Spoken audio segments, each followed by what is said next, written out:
Police अधीक्षक संदीप घुगे यांच्या सूचनेनुसार मिरज शहरातील विविध हॉस्पिटलसमोर लावलेल्या मोटारसायकली चोरीच्या घटना वाढल्या होत्या आणि त्याच अनुषंगाने महात्मा गांधी चौक पोलीस ठाण्यातील गुन्हे प्रकटीकरण शाखेकडून तब्बल 23 मोटारसायकली चोरट्यांकडून जप्त करण्यात आल्या आहेत। याबाबत संशयित अमोल संभाजी साबळे वय वर्ष 49 राहणार चिंचणी तालुका तासगाव आणि राहुल नामदेव बागल वय वर्ष 24 राहणार माळी गल्ली तासगाव सध्या राहणार बेडग या दोघांना महात्मा गांधी चौक पोलिसांनी ताब्यात घेतले, तर त्यांच्याकडून एकूण 23 मोटारसायकली जप्त केल्या आहेत। तर कोल्हापूर आणि सांगली जिल्ह्यातील मोटारसायकल चोरीचे 29 गुन्हे उघडकीस आले आहेत।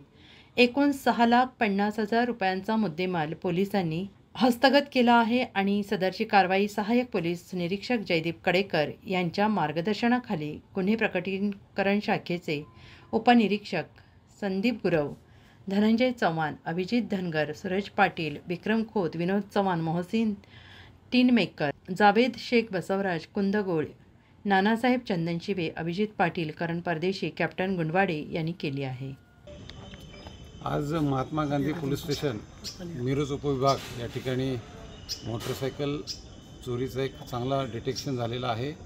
यामध्ये आम्ही 2 आरोपींना अटक केलेले आहे। त्यामध्ये एकूण 23 गाड्या आतापर्यंत आम्ही जप्त केलेल्या आहेत, ज्यात सांगली जिल्ह्यात वेगवेगळ्या पोलीस स्टेशनला दाखल असलेल्या गुन्ह्यांमध्ये एकूण महात्मा गांधीच्या 11, त्याचबरोबर विश्रामबाग पोलीस स्टेशनच्या 3 आणि संजयनगर पोलीस स्टेशनची 1 असे एकूण 15 गाड्या सांगली जिल्ह्यातील आम्ही या ठिकाणी हस्तगत केलेल्या आहेत। त्याचबरोबर कोल्हापूर जिल्ह्यातील 6 गाड्या आम्हाला या ठिकाणी मिळालेल्या आहेत आणि इतर आणखीन 2 गाड्या आहेत ज्या कोणत्या पोलीस स्टेशनला दाखल आहेत। याबद्दल आम्ही आरोपींकडे पण चौकशी करत आहोत। या तपासामध्ये आणखीनही आमच्याकडे काही गाड्या निष्पन्न होण्याची शक्यता आहे आणि हे खूप चांगलं या ठिकाणी डिटेक्शन महात्मा गांधी चौक पोलीस स्टेशनचे ठाणेदार API श्री कडेकर यांनी केलेलं आहे। श्री गिल्डा यांनी पण यामध्ये त्यांचं मार्गदर्शन दिलेलं होतं आणि सर्व स्टाफचं मी या ठिकाणी अभिनंदनही करतो।